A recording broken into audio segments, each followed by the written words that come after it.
सात भाई और एक बहन की कहानी। स्वागत है आपका दिव्या स्टोरी टॉक में। आज हम लेकर आए हैं एक नई कहानी, मासूम बहन को मार कर खा गए उसी के भाई। चलिए शुरू करते हैं। एक राजा के 7 बेटे और एक बेटी थी जो खुशी खुशी अपना जीवन बिता रहे थे। 7 भाई बहनों में इकलौती छोटी बहन बहुत ही शांत स्वभाव, आज्ञाकारी एवं संस्कारी थी। उनमें सबसे बड़े भाई का विवाह हो चुका था। 7 भाइयों में सबसे छोटा भाई एक आंख से अंधा था। छोटे भाई के दिल में अपनी इकलौती बहन के लिए बड़ा प्यार एवं लगाव था। एक दिन बड़े राजकुमार अपनी पत्नी और अपने छोटे भाइयों को साथ लेकर अपने खेतों में काम करने चले गए। क्योंकि उस जमाने में खेती बाड़ी आपसी सहयोग से हुआ करती थी, सभी लोग खेतों में काम करने जाने से पहले अपनी छोटी बहन को खाना बनाने का आदेश देकर घर से निकलते हैं। 7 राजकुमार की बहन अकेले घर पर खुशी खुशी सबके लिए खाना बनाने के लिए जंगल से सरौटी साग को तोड़ कर लाती है और बड़े प्यार से सरौटी साग की सब्जी बनाने से पहले बैठी यानी कि सब्जी या फल आदि काटने का औजार बैठी से साग को काटने लगती है। इसी दौरान वह अपनी उंगली भी काट बैठती है और रक्त की एक तेज धार निकलने लगती है, जिससे उसका पूरा हाथ खून खून हो जाता है। तब राजकुमारी सोचने लगती है कि क्या करूं? अगर घर के दीवार में खून को पोंछूंगी तो भैया लोग देख लेंगे और चिंता करेंगे, और यदि अपने कपड़े में पोंछूंगी तो भाभी खून लगा कपड़ा देखकर माहवारी समझ खाना नहीं खाएंगी। राजकुमारी इस डर से सब्जी पकाने वाले छाता साग में सारा खून पोंछकर खून को बहने से रोकती है। फिर इसी खून लगे साग की सब्जी बनाती है। जब उसके सारे भाई और भाभी अपने खेतों से लौटते हैं तो छोटी बहन हमेशा की तरह सभी के लिए साफ थाली में खाना और मिट्टी के लोटे में पीने के लिए पानी देती है, और सभी एक साथ खाना खाते हैं और पके हुए साग को खाकर खाने की जमकर तारीफ करते हैं। और वे सब अपनी बहन से पूछते हैं कि बहन, तुम्हारे द्वारा बनाया हुआ यह साग बहुत बार खाए हैं, परंतु आज की बनी सब्जी का स्वाद बहुत ही अद्भुत लगा। बताओ ना, कैसे और क्या क्या मिलाकर इतनी स्वादिष्ट सब्जी बनाई है। पहले तो राजकुमारी डर से सहम गई कि कहीं भाइयों को पता न चल जाए कि मेरे हाथ की उंगली कट गई है। फिर वह थोड़ा सोचकर बोलती है कि कुछ नहीं भैया, जैसा हमेशा की तरह सब्जी पकाती हूँ वैसे ही तो बनाई है। राजकुमारी अगले दिन 7 भाइयों के अनुरोध पर फिर से एक बार वही छाता साग की सब्जी बनाती है, परंतु भाइयों को पिछले दिन के जैसा स्वाद नहीं मिलता। फिर ऐसा ही अनुरोध 3-4 बार हुआ, लेकिन खून लगे साग का स्वाद उनके मन मस्तिष्क से उतर ही नहीं रहा था। असलियत जानने की जिज्ञासावश 7 भाई और भाभी ने उससे उस दिन के खाना बनाने का तरीका जानने का जिद करने लगे। मजबूरन राजकुमारी को सारी घटना बतानी पड़ी। सच्चाई मालूम होने पर 5वां भाई, जो बहुत ही लालची किस्म का था, उसने बाकी भाइयों से कहा कि बहन का खून इतना स्वादिष्ट लगा तो इसका मांस कितना स्वादिष्ट होगा। यह बोलकर सभी भाइयों के बीच चर्चा करने लगता है। सबसे छोटे भाई को छोड़कर बाकी भाइयों ने राजकुमारी को मारकर उसका मांस खाने को राजी हो गए। मांस खाने की सोचकर उन सभी के मुंह से लार टपकने लगता है।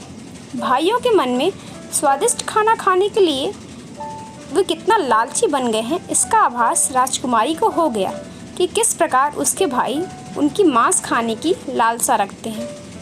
एक दिन 7 भाई शिकार खेलने के बहाने राजकुमारी को लेकर घने जंगल में ले जाते हैं, जहां पूर्व से निर्मित 4 केंद्र के वृक्षों पर बने मचान के नीचे पहुंचते हैं, जिस पर अपनी बहन को यह झूठ बोलकर चढ़ने के लिए बोलते हैं कि इस मचान पर जंगली जानवर तुम पर हमला नहीं कर सकेंगे।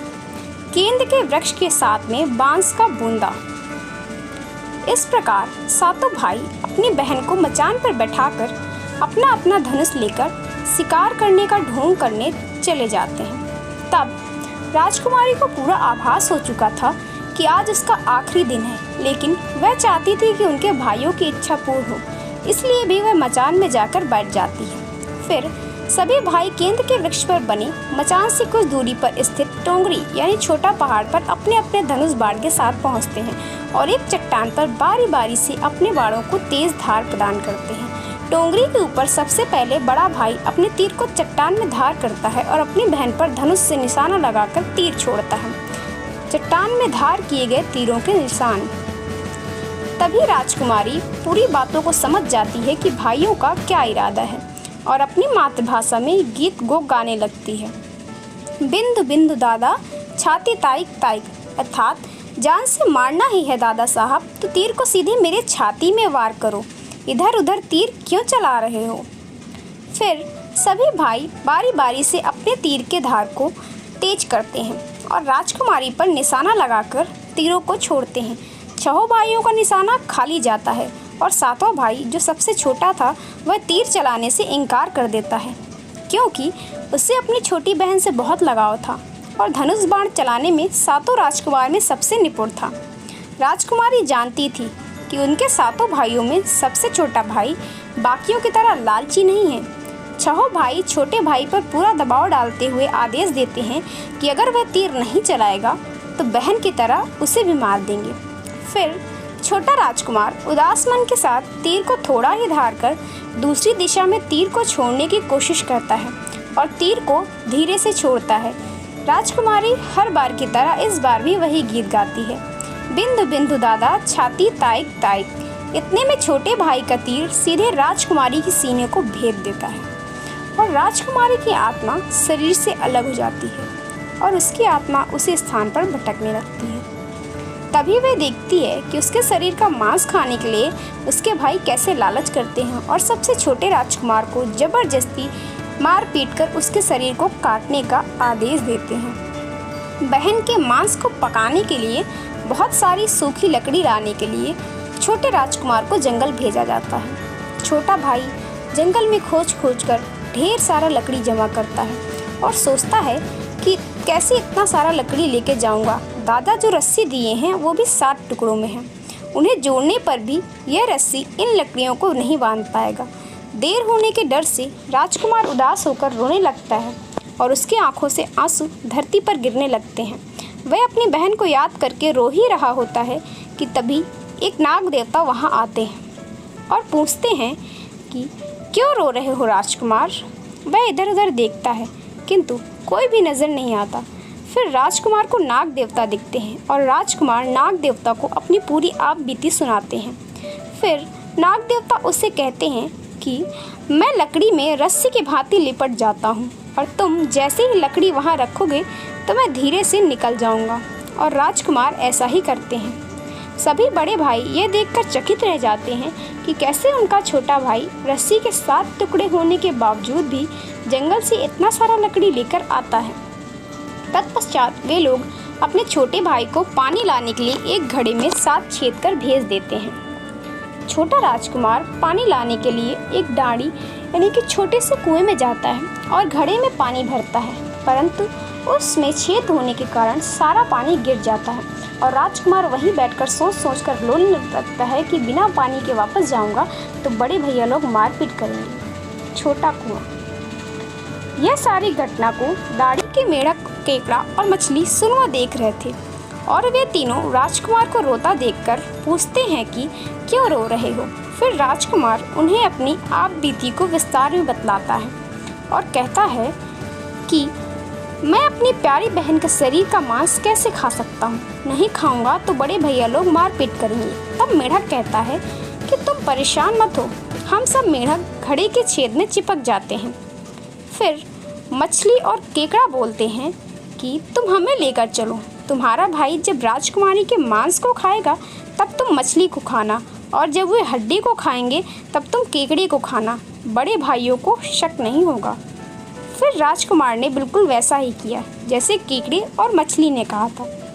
रात को जब राजकुमारी का पका हुआ मांस खाने को परोसा गया तब बड़े भाइयों से छुपाकर वह मांस को दीमक के टीले में डाल देता है और समय बीतने पर वहाँ बांस का एक बड़ा बुंदा उगता है।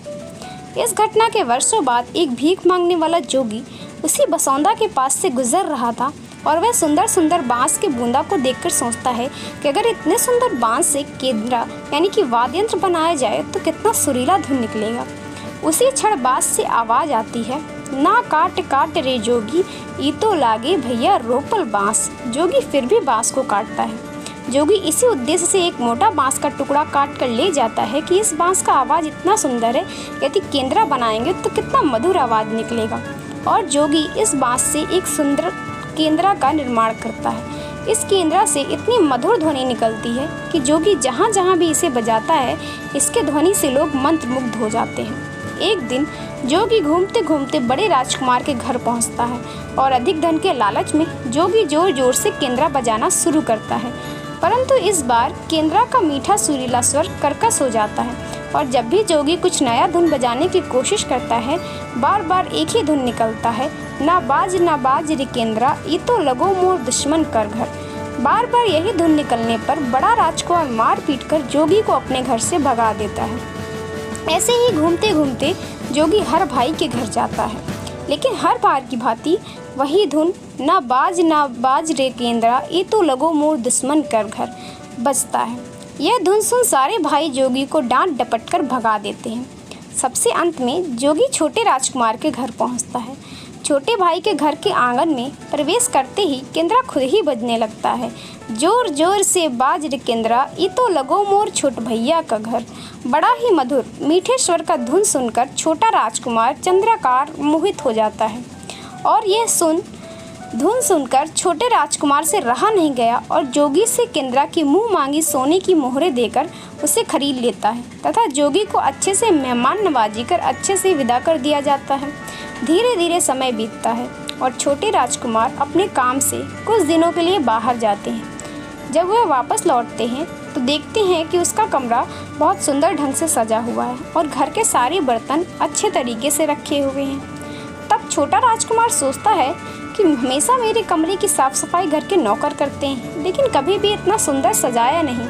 फिर राजकुमार अपने नौकरों से पूछताछ करते हैं कि मेरे कमरे को इतना सुंदर किसने सजाया है। नौकरी पे मना करने पर राजकुमार सोचते हैं शायद कोई भाभी आई होगी और मेरे कमरे को सजा कर गई होगी। जब भी राजकुमार घर से बाहर काम के लिए जाते, यही घटना हर बार देखने को मिलती और लगातार होने के कारण राजकुमार के मन में जानने की जिज्ञासा उमड़ने लगी कि आखिर मेरे घर को इतने सुंदर ढंग से कौन सजावट करता है। वह अपने भाइयों तथा भाभियों से भी पूछता है और वे लोग भी सजावट करने की बात से साफ मना कर देते हैं। एक दिन राजकुमार सच्चाई पता लगाने के लिए किसी काम का बहाना कर बाहर जा रहे हैं बोलकर निकलते हैं और छुपकर पुनः वापस आकर अपने कमरे में रखे खजूर के गोल मोड़े हुए चटाई के अंदर छुप जाते हैं। कुछ समय इंतज़ार के बाद राजकुमार देखते हैं कि एक खूबसूरत सी लड़की केंद्रा से निकलकर कमरे के अंदर आती है और सारे कमरे की साफ सफाई कर वापस उसी केंद्रा में समा जाती है। यह देख राजकुमार की आंखें खुली की खुली रह जाती हैं, क्योंकि उस लड़की की शक्ल राजकुमार की छोटी बहन के जैसी ही होती है। राजकुमार अगले दिन फिर से एक बार उसी प्रकार छुप जाते हैं और जैसे ही वह सुंदर लड़की पूरे कमरे की साफ सफाई का काम खत्म कर वापस केंद्रा में जाने वाली होती है, तब छोटे राजकुमार उस लड़की का हाथ पकड़ लेते हैं और तुरंत केंद्रा को जला देते हैं, जिसके बाद वह लड़की हमेशा के लिए मानव रूप में परिवर्तित हो जाती है और दोनों भाई बहन खुशी खुशी अपना जीवन जीते हैं। आज भी हर गांव में आश्री पूजा के दिन बकरा कटता है और पूरे गांव के घरों में प्रसाद स्वरूप बकरे का मांस खाया जाता है और सतबैनी नामक पूजा स्थान पर वही सरौटी साग को चढ़ाया जाता है। आप सभी को यह कहानी कैसी लगी कमेंट बॉक्स में ज़रूर बताइएगा। वीडियो पसंद आई हो तो वीडियो को लाइक करें, चैनल को सब्सक्राइब करके बेल आइकन प्रेस कर दीजिए। धन्यवाद।